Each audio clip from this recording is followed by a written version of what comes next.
kažkokius tai dalykus naudojamis įvairios žymelės arba tas sąrašas yra numeruojamas. Kaip tai daroma yra?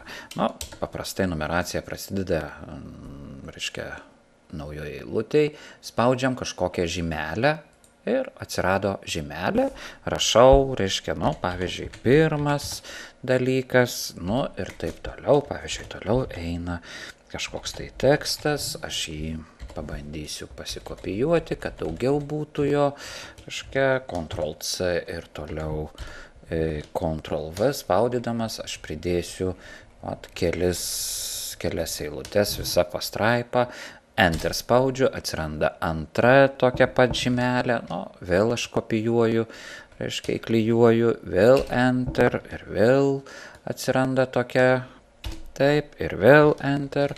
Ir dabar kaip atsikratyti to dalyko? Labai paprasta, dabar nieko nerašykim, paspauskim dar kartą Enter ir jį išnyko ir tada mes galim toliau rašyti.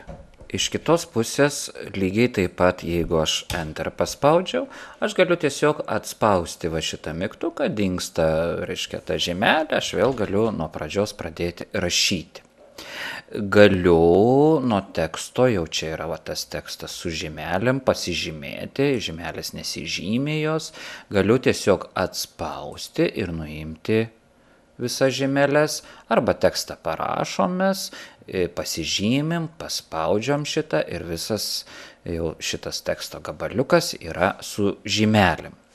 Dabar tų žymelių gali būti įvairių, jos gali vienam patikti, kitam ne, tai galima tiesiog, reiškia, pasirinkti kitokią žymelę.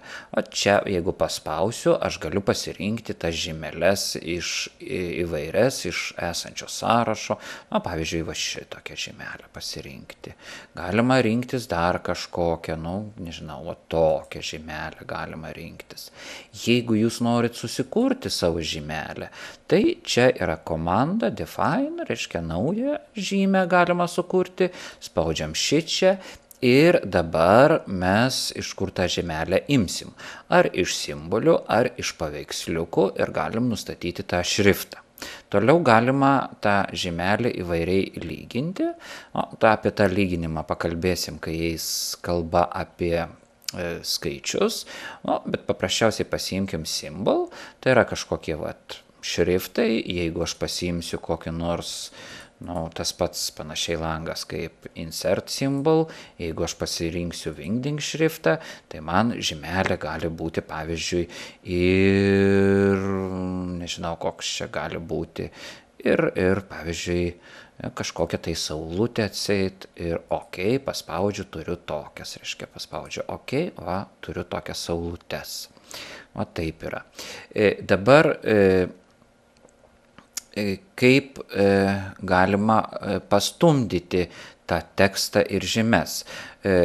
Dabar ta mano saulutė, žymelė yra atitraukta nuo paraštės per kažkiek.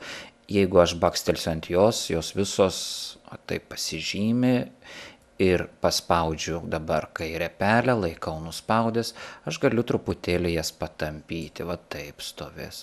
Arba tiesiog parnešti vėl prie pat krašto. Taip yra. Dabar, jeigu pastebit, tai šičia tarp, vėl paneškim šitaip, reiškia, žymelė dedama atitraukus pirmą pastraipos eilutę. Tarp žymelės ir pirmos eilutės jau teksto yra tab tarpas.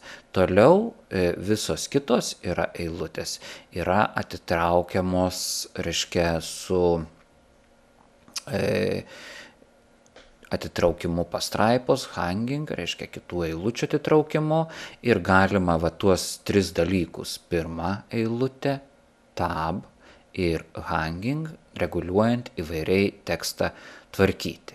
Pavyzdžiui, aš paimsiu, sakykime, tik tai šitą ir pabandysiu atitraukti, taip. Šitas bus dabar toks dalykas. Kodėl taip kalbama? Todėl, kad raštvedyba reikalauja, kad kitos pažymėto teksto eilutės vėl prasidėtų nuo paraštės, vat būtent šitaip. Toks tvarkymas nėra labai racionalus, nors irgi yra galimas. Žymiai geriau būtų pasinaudoti specialią komandą ir visam, būtent tam, sužymėtam sąrašui. Dabar vienas vienoks yra, kiti kitokie yra, todėl aš atgal anuliuosiu, visi vienodi, baksteliu čia, paspaudžiu dešinę pelę ir yra adjust, pareguliuoti. Tai dabar yra mano saulutė, yra 1,25 cm nuo paraštės, tekstas yra antra eilutė 1,89 ir tarp saulutės ir to yra 1,89 sustojimas tabo. Dabar aš noriu, kad visos kitos eilutės prasidėtų nuo pradžios. Geriausiai būtų tai padaryti. Šičia padaryti 0, tiesiog 0 parašiau, text indent. Ir kad mums nepasivažiuotų ta pastraipa, pirma eilutė, užstatykim ir čia, kad mes reikalaujam, kad taip kaip ir buvo. Paspaudžiu OK, va turim taip. Jeigu mes dabar Enter spausim, ir vėl viską turim kaip ir standartinė, jau toliau manęs klausys būtent šitas tekstas. Dar kartą kartoju, taip galima adjust, nureguliuoti visus tuos dalykus. Įdomus dalykas yra tai, pasiimkim nedidelę, aš pasiimsiu ir padidinsiu šriftą. Kažkokį šriftą padidinsiu, kad didesnis būtų, kaip matot, mano ta saulutė irgi tas ženkliukas didėja. Aš galiu bandyti padaryti šriftą raudoną, mano saulutė raudonuoja. Tokia veikia liktai automatika, kad ir saulutė, ir šriftas yra surišti. Galima, dabar vėl atstatysiu viską kaip ir buvo, ne vieną, o taip. Ir dabar, jeigu aš pasižymėsiu vėl visą tą, nueisiu į tuos čia ir yra font.